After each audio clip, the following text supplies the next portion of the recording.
Bonjour à tous, on y est, ça y est, on est à l'éclipse, suite et fin de la précédente vidéo.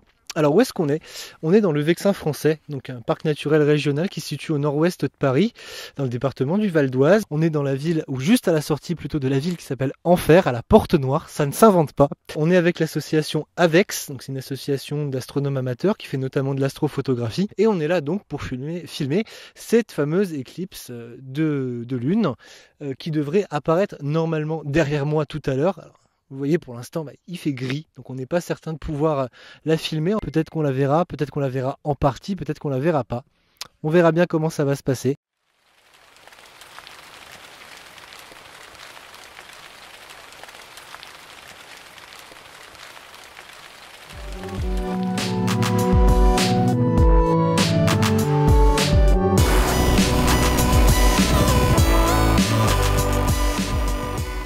Si l'éclipse lunaire du 27 juillet 2018 a bien eu lieu, elle n'a malheureusement pas pu être observée de partout en France.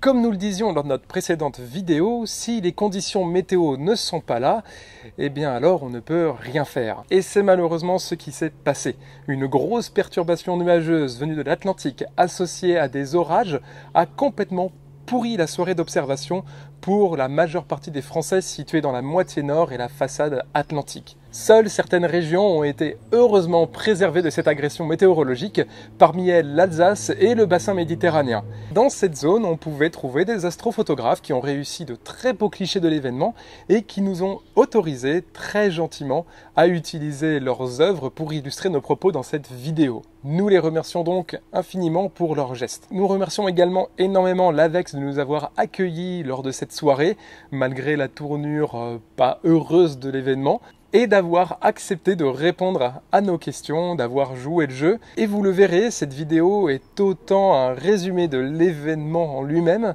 qu'une sorte d'essai philosophique sur la pratique de l'astronomie par des amateurs. Sans plus tarder, je vous laisse avec les protagonistes de l'événement, place à l'éclipse et à la soirée d'observation.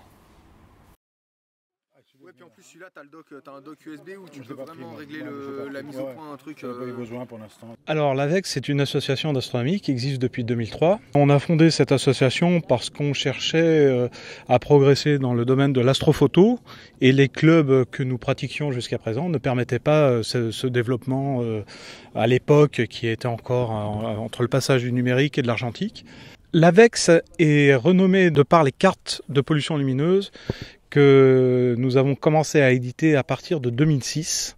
Ces cartes nous ont permis de nous faire connaître, on s'est diffusé assez largement en France et depuis peu j'ai fait les cartes pour l'Europe tout entière, donc maintenant l'AVEX est connu dans les milieux des astronomes en Allemagne, Espagne, Italie, Angleterre où on a diffusé également des cartes pour ces pays.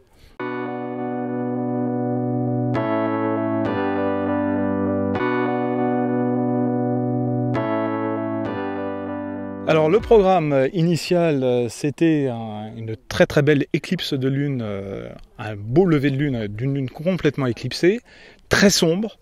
Les nuages jouent un peu les troubles fêtes, il a plu 2 fois ce soir.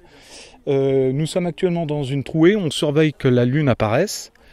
Cette éclipse de ce soir est intéressante parce qu'elle est longue et qu'elle est accompagnée de Mars. Alors, pourquoi est-ce que c'est intéressant? Parce que pendant l'éclipse, la Lune est excessivement sombre et Mars, exceptionnellement, sera plus brillante, j'ai dit plus brillante, pas plus grosse, brillante, que la Lune.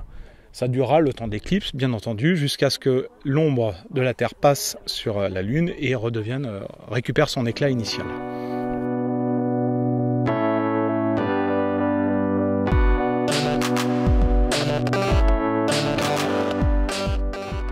Alors l'éclipse de ce soir est intéressante parce que comme je le disais tout à l'heure, elle est exceptionnellement longue, c'est l'une des plus longues, elle dure 1h40 si je ne dis pas de sottises. Elle est jolie parce que lorsque l'astre se lève, il se lève déjà éclipsé sur l'horizon, donc si on veut faire des photos paysagères avec la Lune éclipsée, par exemple avec un château, un bel arbre encore un monument quelconque, c'est le moment, c'est une occasion rare qui se présente pas souvent. Et ensuite, sa longueur permet d'optimiser les chances de faire des clichés multiples avec des expositions variées et surtout de, par exemple, faire des poses un petit peu plus longues avec la lune très brillante, mais les étoiles qui brillent tout autour, ce qui est pas naturel quand on fait des photos de lune, tant la lune est brillante, sa luminosité éclipse toutes les étoiles qui sont autour. Alors les éclipses de lune, c'est un bon moyen, avec un petit peu d'imagination déjà, de se rendre compte que la Terre est ronde. Puisque la Terre projette un cône d'ombre dans l'espace, ce cône d'ombre est rond et sa progression est visible sur la Lune. C'est un philosophe grec qui a pu mesurer le diamètre approximatif de la Terre en mesurant le cône d'ombre sur la Lune.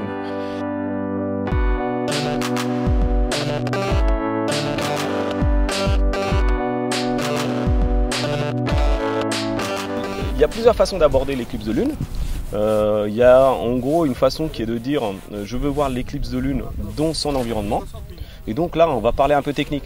On va choisir une courte focale, c'est-à-dire pouvoir voir la lune effectivement dans sa couleur qui va être très orangée, mais dans son champ, c'est-à-dire quelque chose d'assez large. Et après on peut se dire je vais faire quand même la lune et voir des détails, style les cratères de la lune pendant l'éclipse. Et là il faut monter en focale. Voilà, il faut avoir une focale entre on va dire 600 mm, 1 mètre de focale. Il ne faut pas non plus trop zoomer, sinon ça ne sera pas très joli. Voilà. Donc moi j'ai choisi, parmi tout le matériel que j'avais, la lunette que vous voyez là, qui fait 600 mm de focale. On va adapter plutôt, c'est les caractéristiques de la prise de vue. Donc c'est plutôt du côté du matériel photographique qu'il va falloir tester les bons paramètres pour que la lune soit quand même visible, mais qu'elle ne soit pas trop sombre ni je dirais un petit peu surexposée. Voilà, c'est un peu les mêmes concepts que la photo habituelle, mais là l'inconvénient c'est que la lune va changer d'intensité lumineuse, donc il va falloir faire beaucoup de réglages systématiquement entre chaque prise de vue pour essayer de garder toujours, on va dire, à la fois une mise au point, mais surtout des conditions de lumière, de capter la lumière exactement comme on la verrait en visuel en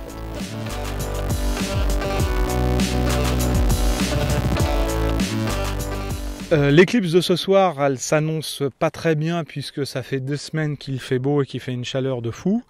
Et puis ce soir, les orages ont décidé de jouer les troubles fêtes et de nous gâcher au moins la première partie de l'éclipse, voire davantage.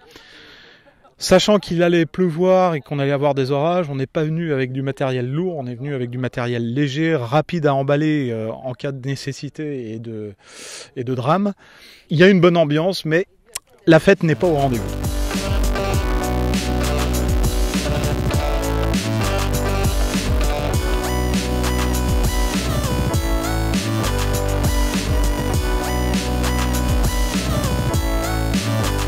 Pour bien commencer en astronomie, il faut d'abord se rendre compte que c'est quelque chose qui se passe dans la nature. C'est quelque chose qui se passe dans la nature et de nuit. Donc c'est vrai que les premiers conseils qu'on donne aux débutants, c'est de s'équiper avec des chaussettes en laine. Voilà. C'est important de pouvoir soutenir physiquement, les gens ne se rendent pas compte, mais il y a beaucoup de gens qui n'arrivent pas à garder assez de motivation parce qu'ils ne s'attendent pas à ce que ce soit physique. Voilà. C'est quand même un contact avec la nature. Il faut pouvoir rester dehors la nuit pendant des longues heures, le froid. C'est quand même quelque chose qui se mérite. On ne fait pas de l'astronomie en 5 minutes en short. Dans nos contrées, vouloir faire de l'astronomie, c'est vraiment il faut soutenir un rythme assez fort et il faut de la motivation. Donc ça se mérite. Pour progresser, le meilleur conseil qu'on m'a jamais donné et que je ne donnerai jamais, c'est de s'inscrire dans un club. Quel que soit le club, inscrivez-vous dans un club. L'émulation collective, la stimulation collective fait le progrès. Ça c'est important, c'est quelque chose qu'on n'arrête pas de répéter aux gens qui viennent nous voir. Faire de l'astrophotographie tout seul, c'est quand même très complexe. Donc profiter du savoir-faire des uns et des autres, c'est vraiment un plus.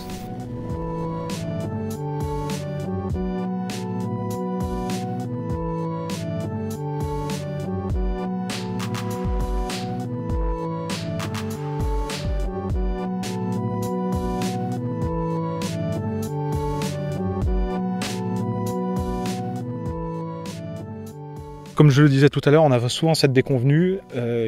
Parfois c'est l'inverse, parfois on prévoit le pire et c'est le meilleur qui se produit. Ça fait partie du plaisir de l'astronomie et de la philosophie qu'on acquiert avec les années. C'est la sagesse d'attendre et de prendre les déconvenues pour des défis pour les prochaines fois.